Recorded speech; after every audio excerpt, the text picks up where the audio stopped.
Bom, essa semana o governador do Rio Grande do Sul, Eduardo Leite, resolveu então revelar a sua homossexualidade no programa com Bial, Conversa com Bial, e isso gerou um verdadeiro alvoroço aí, enfim, ao longo da semana. Não sem, assim, nenhuma surpresa da minha parte, o ex-deputado Jean Willis, então, o atacou duramente nas redes sociais, e eu gostaria então de conversar um pouco sobre isso com os senhores nesse vídeo de hoje. Já é um assunto que eu gostaria de ter conversado há muito tempo aqui nesse canal, mas enfim, né, tudo no momento certo.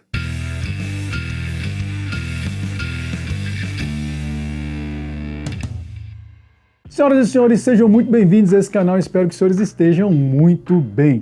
Bom, como eu falei aqui na nossa abertura, o governador então do Rio Grande do Sul, Eduardo Leite, essa semana revelou a sua homossexualidade publicamente e, sinceramente, eu não fiquei nem um pouco surpreso quando vi a reação do ex-deputado, então agora filiado ao PT, né, Jean Willis. Nós todos sabemos que é um deputado militante mesmo da causa LGBTQIA+.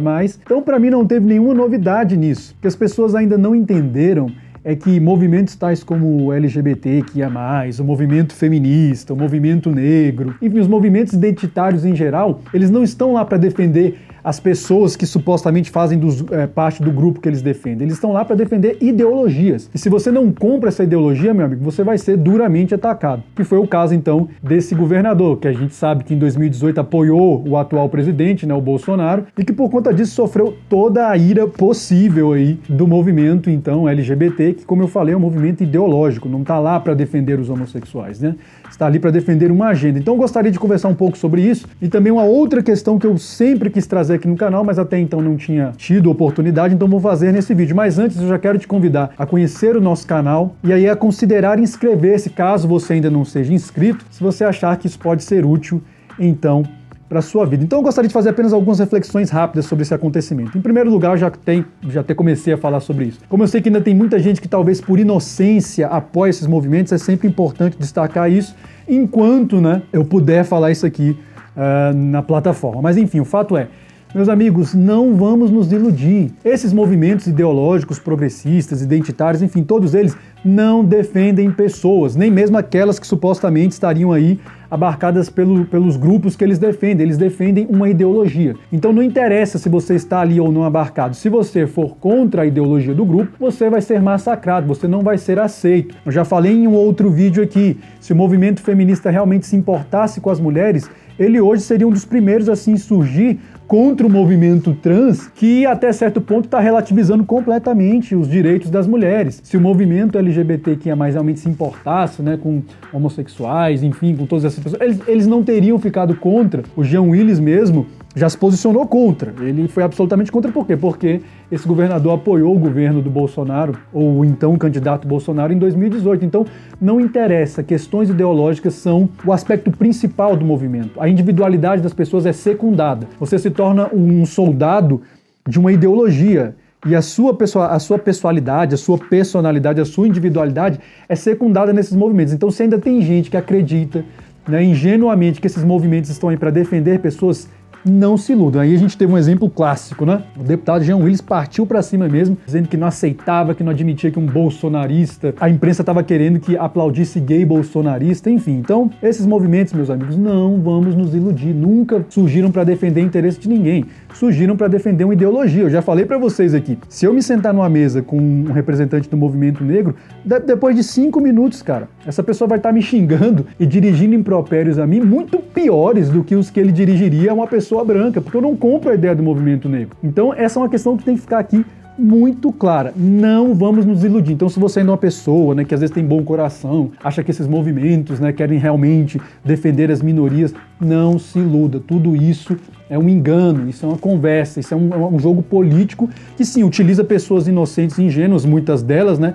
como massa de manobra. E geralmente é um público mais novo, que é um público mais suscetível, enfim, de ser manipulado. Agora, o segundo ponto que eu gostaria de destacar nesse vídeo, já aproveitando essa situação, é o seguinte ponto. Veja bem, nós precisamos fazer uma nítida distinção entre o que é homossexualidade e o que é hoje, ou o que representa hoje o movimento LGBTQIA+.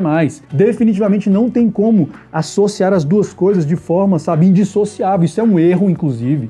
que eu percebo que muitas pessoas, né, muitos cristãos e muitas pessoas que mesmo não sendo cristãos, né, se identificam mais com o espectro político da direita hoje, que é um espectro talvez um pouco mais conservador, tem muita gente que confunde as coisas. Meus amigos, nós não podemos ser ingênuos a esse ponto, e esse exemplo aí deixa isso muito claro. Homossexualidade é uma orientação sexual. É algo que diz respeito à condição do sujeito. Não tem absolutamente nada a ver com o movimento ideológico. É importante que a gente entenda. Assim como a heterossexualidade, a homossexualidade, a bissexualidade e a sexualidade são condições, são orientações sexuais do sujeito. Então, do que passa disso também, né? Aí já é delírio de movimento ideológico identitário. Mas essas 4 identidades básicas da condição humana, da orientação sexual, elas independem da vontade do sujeito. Eu participo, né, daquela opinião segundo a qual a sexualidade, a orientação sexual do indivíduo é definida na infância, logo ali no início. E basicamente são 2 fatores que influenciam. Mais ou menos a economia, né, das influências que ela vai ter ali da energia masculina e feminina, os referenciais que essa criança vai ter na infância, e o desenvolvimento natural da sexualidade dela. Se não for um desenvolvimento, né,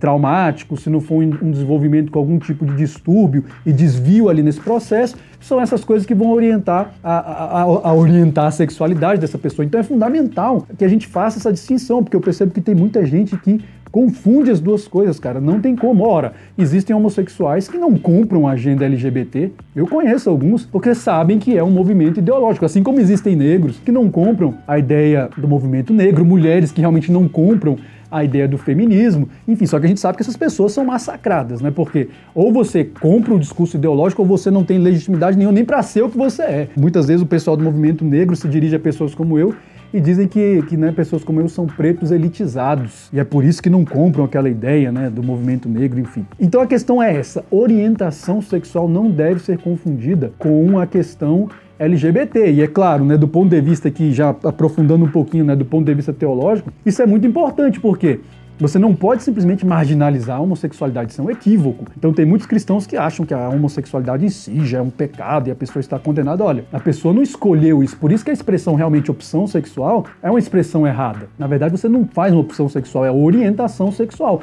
Conforme eu disse ali na sua infância, a sua orientação, então, é revelada. A homossexualidade em si, pelo amor de Deus, ela é uma condição na qual o sujeito é inserido. Ele não tem culpa disso, assim como eu também não tenho culpa de ser heterossexual. Seria a mesma coisa. Então quer dizer que eu sou culpado por ser heterossexual? Não, a minha sexualidade se desenvolveu nessa direção. Assim como a homossexualidade acaba se desenvolvendo nessa direção, a bissexualidade, a assexualidade, enfim. Se nós quisermos poder participar desse debate com um mínimo de imparcialidade, é fundamental que nós façamos essa distinção. O ato homossexual em si é outra questão. Já é uma coisa diferente. Veja, homossexualidade, ideologia, né, LGBTQIA+, e ato homossexual são coisas distintas. Para mim, o que Paulo está ali falando, por exemplo, no primeiro capítulo da carta dele aos Romanos, é exatamente contra a perversão, né, a ideologia de perversão. E aí hoje isso é representado pelo movimento LGBT. Eu não tenho absolutamente nenhuma dúvida disso. Agora, a homossexualidade em si e o ato sexual homossexual são questões também distintas. Ora, tem homossexuais, por exemplo, que optam pelo celibato. Eles realmente acham que,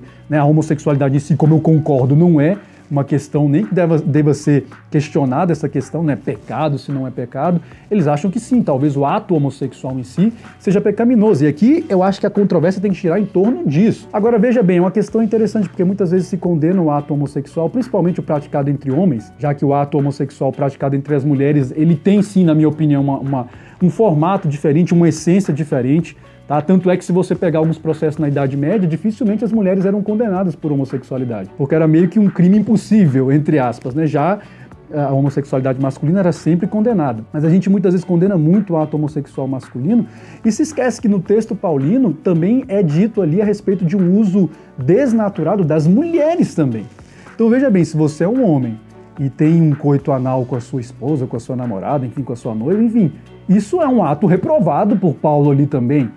Então acho que a gente tem que ampliar um pouco essa ideia do ato reprovado por Paulo ali, porque muitas vezes a gente desvirtua um pouco e deturpa a discussão que está sendo trazida ali. Eu sei que quando eu falo desse assunto, dificilmente eu agrado cristãos e pessoas mais conservadoras, e também definitivamente não agrado o movimento LGBT, porque, na minha opinião, são pessoas que muitas vezes ficam em extremos e sempre que você tenta ter bom senso, você é criticado como isentão, né? Mas eu não consigo enxergar essa discussão a não ser dentro dessas questões básicas, dessas distinções básicas que devem ser feitas, né? Eu confesso para vocês que é um assunto que eu já tive uma opinião muito formada, né? Porque fui criado dentro de uma igreja evangélica, mas à medida que o tempo foi passando, eu fui formando a minha opinião, fui estudando, fui pesquisando mais, e hoje eu estou dentro, né, dessa perspectiva. Definitivamente, você tem que fazer certas distinções se você realmente quiser aprofundar esse debate. Como eu disse, a questão do ato homossexual é que deve focar os debates do ponto de vista teológico, dentro da minha perspectiva. E aí eu confesso para vocês que eu realmente ainda não tenho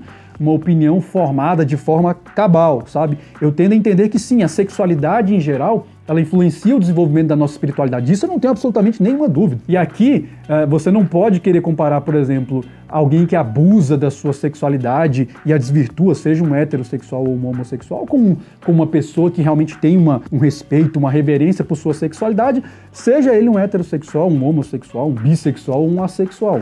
O fundamental, isso para mim já está muito assentado, é que a nossa sexualidade se influencia a nossa espiritualidade e por isso nós devemos ser responsáveis. Agora, questões muito específicas, como, né, a questão do ato homossexual em si, em quais circunstâncias isso realmente seria uma coisa comprometedora ou não, é algo que eu continuo aí investigando, mas ainda não é algo definitivamente formado. Então, quais são as nossas conclusões, né? Em primeiro lugar, esses movimentos ideológicos não estão aqui para defender pessoas coisa nenhuma. São movimentos que estão aqui, isto sim, para defender ideologias. E se o sujeito não se enquadrar na ideologia, esteja ou não abarcado pelo grupo de proteção, ele vai ser achincalhado, como aconteceu aí com o governador Eduardo Leite. Vejam que nesse vídeo eu nem entrei na questão política, né?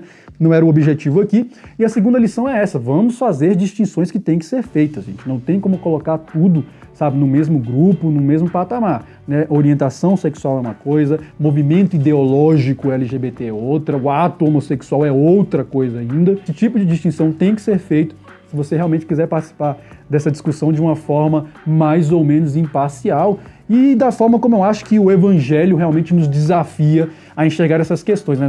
Nós não podemos ser assim completamente indiferentes, né? Condenarmos de uma forma assim muitas vezes injusta e absolutamente anticristã as pessoas por desconhecermos questões básicas, ao mesmo tempo que nós também não podemos, né, ser coniventes com absolutamente todo tipo de leviandade e desvio da sexualidade, seja ela de que orientação for, em nome de um evangelho que acaba aceitando tudo e tolerando tudo, porque também me parece não ser o caso. Então, se você gostou desse vídeo, eu te convido mais uma vez a inscrever-se no canal se você ainda não é inscrito, né? Veja se esse canal pode ser útil para você, deixe aqui seus comentários, né? Se você concorda comigo ou não, compartilhe essa mensagem se você achar que ela pode ser útil, lembrando-se sempre de uma coisa: o movimento de uma única peça pode definir um jogo inteiro.